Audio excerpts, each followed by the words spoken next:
I'm Dr. Ubo Udofia. I'm a consultant at the Federal Neuropsychiatric Hospital, Calabar.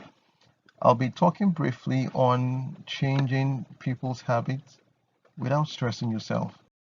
I will define what a habit is, and I would tell you why people do what they do and how to change the behavior. Then I would conclude.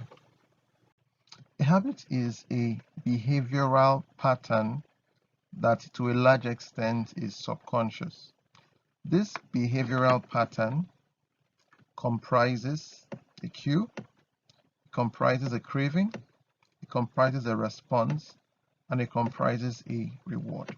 Now, when I say that it is to a large extent subconscious, it means that what might be in the person's awareness is just the behavior. So the cue aspect might be in the subconscious, the craving, and the reward too. Why do people have habits? Let's analyze the habit cycle.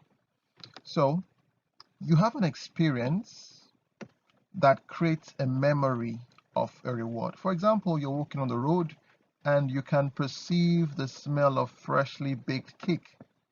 And that smell reminds you, gives you the memory of the last time you had cake and it was amazing. And now this memory triggers an urge or a craving, and this craving now influences your behavior. And your behavior now is now directed at satisfying that craving. So after your craving is satisfied, over time, the experience of walking on the road and perceiving that cake brings about the whole cycle again and again. Now, how do you change a behavior? The first is to accept it, non-judgmental. Do not be biased. Do not say, I'm a terrible person for doing this. Non-judgmental acceptance. Number two, awareness. You are bringing the other subconscious components of the behavior into awareness.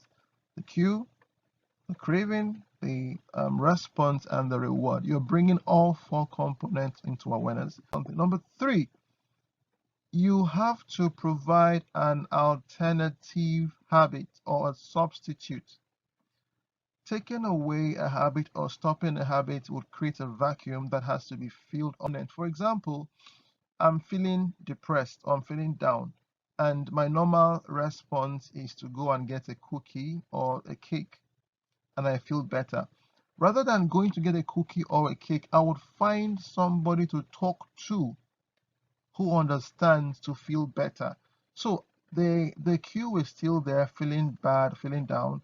Now the craving is that I need to feel better. Response is that I've now changed the response of going to get a cake to talking with somebody who cares about it. And the reward is that I feel better in the end. That is providing a substitute. Conclusion: nobody likes to change. Changing is difficult. So before you want to influence a person's habits, you need to understand the habits. Understanding means that you know the components of the individual parts of the habits. That knowledge would now translate to being aware of when this individual part activates itself. Thereafter, you can now change or influence it. Influencing could mean regulation of the craving, and there are a couple of steps for that. Yoga, relaxation therapy, meditative practices, thought stopping,